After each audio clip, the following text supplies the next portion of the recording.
TV நேயர்களுக்கு astro KS ஐயங்காரின் பணிவான நமஸ்காரங்கள்.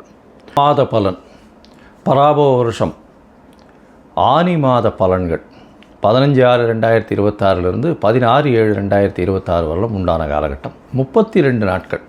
இந்த மாதம் பார்த்தோம்னா 32 நாள். சரி, இந்த மாதத்தினுடைய கோல்சாரம் என்ன, இந்த மாதத்தில் மாறக்கூடிய கிரகங்கள் என்ன, இந்த மாதத்தில் வரக்கூடிய விசேஷங்கள் என்ன, அதற்கு பிறகு இந்த மாதத்தில் ஒரு ராசியாக மேஷம் முதல் மீனம் வரை எப்படி இருக்குது அப்படின்றத பார்க்கலாம்.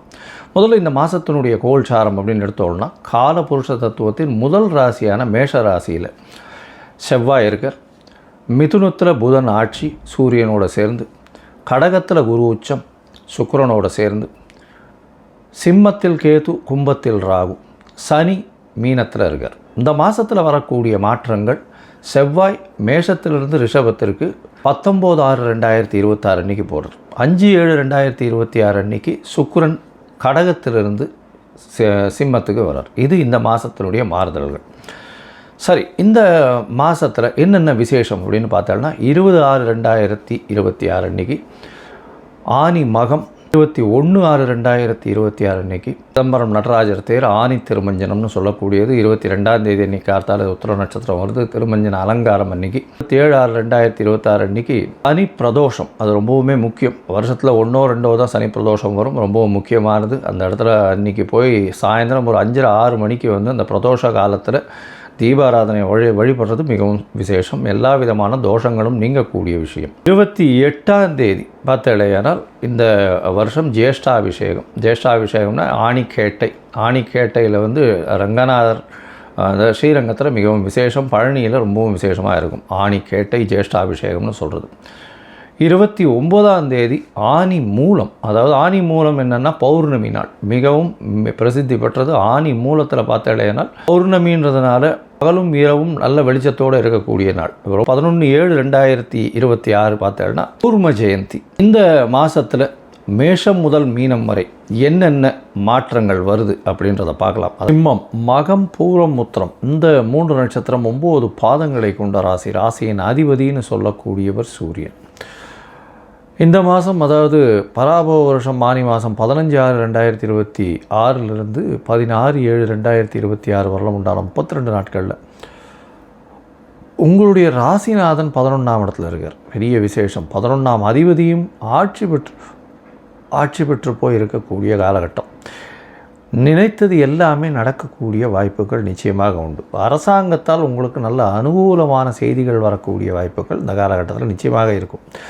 ஏன்னா பொதுவாகவே பார்த்தோம்னா மாத கிரகங்கள்னு சொல்லக்கூடிய சூரியன், செவ்வாய், புதன் மற்றும் சுக்கிரனுடைய மாறுதல்களை வச்சு தான் இந்த மாதத்தினுடைய பலன்களை சொல்லுவோம். இந்த மாதம் உங்களுடைய ராசிநாதன் மாத கிரகம்ன்றதுனால 11ஆம் இடத்துல இருக்கார். 11ஆம் இடத்துல அவர் மட்டும் இல்லாமல் புதனும் ஆட்சி பெற்று போயிருக்கிறது ரொம்பவுமே விசேஷம். இதனால் பார்த்தீங்கன்னா உங்களுக்கு எல்லா விதமான ஏற்றங்களும் கிடைக்கக்கூடிய வாய்ப்பும், அரசாங்கத்தின் மூலியமாக நல்ல அனுகூலமான விஷயங்கள் நடக்கக்கூடிய வாய்ப்பும், மூத்த சகோதர சகோதரிகள் மூலியமாக நல்ல ஒரு ஏற்றம் கிடைக்கக்கூடிய வாய்ப்புகள் இந்த காலகட்டத்தில் நிச்சயமாக இருக்கும். உங்களுடைய ராசிக்கு பார்த்தீங்கன்னா 12ஆம் இடத்துல குருவும் சுக்கிரனும் இருக்கா. குரு உச்சம் பெற்று போயிருக்கார், சுக்கிரனும் சேர்ந்து இருக்கக்கூடிய காலகட்டம்.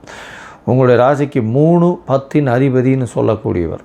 10ஆம் இடத்தின் அதிபதி, தொழில்ஸ்தான அதிபதி 12ஆம் இடத்துல இருக்கார். அப்படின்னும்போது சில விரயங்கள் வரக்கூடிய வாய்ப்பு நிச்சயமாக உண்டு தொழில் மூலியமாக. அதை தவிர வெளிநாடு போய் வியாபாரங்கள் செய்யக்கூடிய வாய்ப்புகள் இந்த காலகட்டத்தில் நிச்சயமாக அமையும்.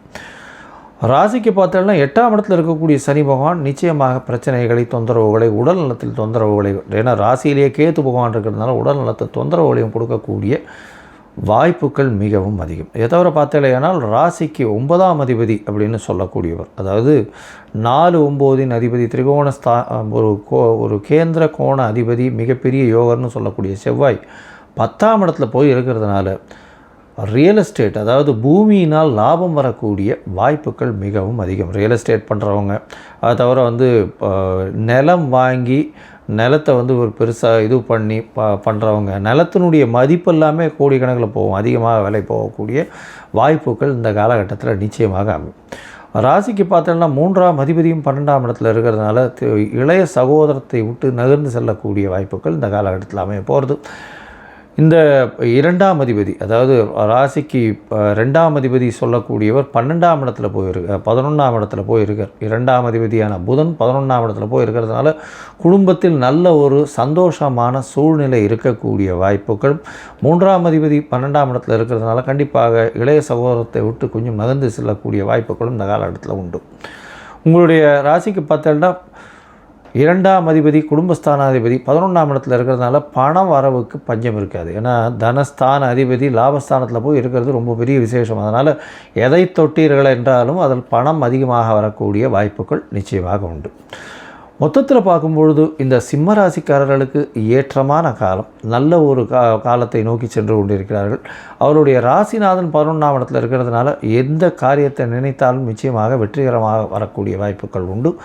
11ஆம் அதிபதியும் ஆட்சி, லாபத்தில் பெரிய ஏற்றம் இருக்கக்கூடிய வாய்ப்பு. அதுவும் உங்களுக்கு பார்த்திங்கன்னா இந்த ஷேர் மார்க்கெட் அந்த மாதிரியான விஷயங்கள், அதை தவிர அரசாங்க சம்பந்தமான விஷயங்கள், அரசாங்க கான்ட்ராக்டுகள், இது எல்லாத்துலேயும் அதிகமாக லாபங்கள் வரக்கூடிய வாய்ப்புகள் நிச்சயமாக இருக்கும். அரசாங்கத்தினால் உங்களுக்கு அங்கீகாரம் கிடைக்கக்கூடிய காலகட்டமாக அமையும். ராசிக்கு 12ஆம் இடத்துல இருக்கக்கூடிய சுக்கிரன் மூலியமாக லாபங்களில் சற்று பிரச்சனைகள் இருந்தாலும் லாபங்கள் மூலியமாக அதிக செலவுகள் வரும்.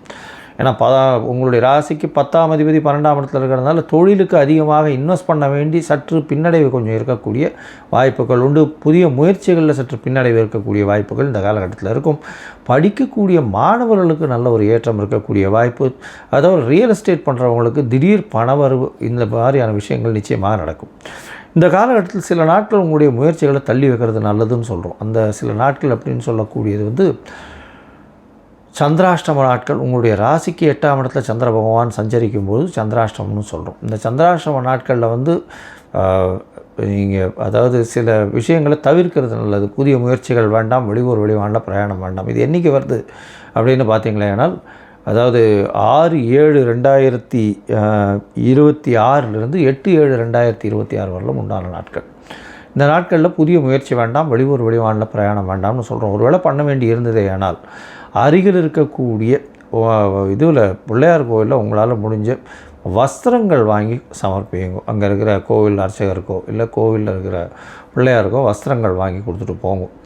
உங்களுக்கு வரக்கூடிய பிரச்சனைகள் நிச்சயமாக போகும். அதை தவிர பார்த்தீங்கன்னா உங்களுடைய தசாபுக்தி அந்தரம் சூக்ஷ்மம் சரியில்லை அப்படின்னா நீங்கள் சூரிய நாராயணர் கோவிலுக்கு ஒரு தரம் போயிட்டு வாங்க. கும்பகோணம் அடுத்து உள்ள சூரிய நாராயணர் கோவிலுக்கு போயிட்டு வந்தீங்கன்னா உங்களுக்கு எல்லா விதமான ஏற்றமும் கிடைக்கும். அதுவும் இந்த சிம்ம ராசிக்காரர்களுக்கு அஷ்டமத்து சனி, 12ல் குரு, ராசியிலேயே கேத்து, அந்த அளவுக்கு விசேஷமாக இல்லை. ரொம்பவும் ஜாகிரதையாக இருக்கணும்.